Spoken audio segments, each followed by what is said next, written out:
Hi guys! Welcome back to my channel.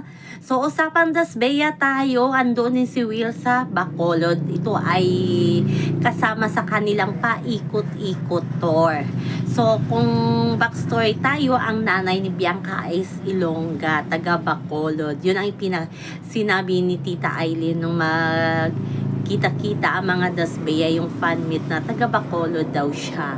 So ito na nga, winelcome ng mga pamilya ni Bianca sa side ni Tita Aileen ang buong staff ng paikot-ikot tour.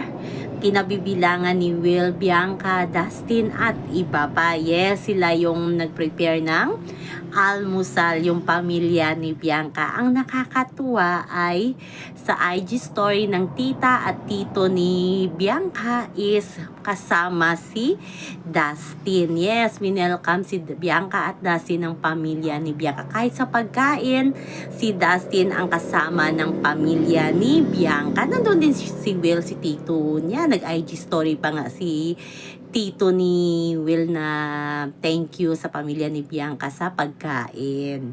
Nasarapan daw siya sa danggit.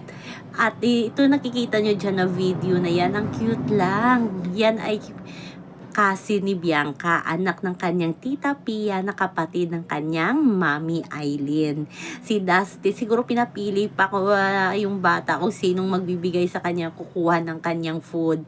Parang si Dustin ang itinuro niya at ayun, nakita nyo dyan na si Dustin ang naglalagay ng ulam sa kanyang pinggan. Binivideo talaga ng tita ni Bianca. Kung maalala nyo, likers yan ni Dustin sa kanyang IG.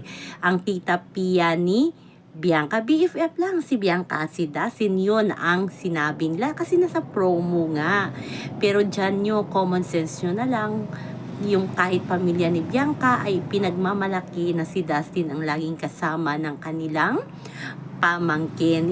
Ni-repost pa nga yan ng daddy ni Bianca na si Tito mo, nagpa-thank you siya sa pamilya sa Bacolod sa pagtanggap at pag-entertain ng staff ng paikot-ikot tour.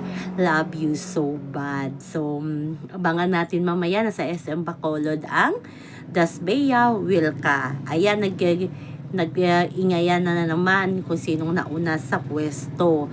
Alam naman natin yung mga Wilka, hindi talaga yung papatalo, mapa-fake news man or tunay, ay ipaglalaban niya ng Wilka. Kalma lang yung Dasbeya kasi ngayon, punong-puno na sila at busog na sila ng ayuda na galing sa pamilya ni Bianca. So lang po guys ang ating update sa ngayon hanggang sa muli. Bye-bye! Always remember, wag po tayong paka-stress.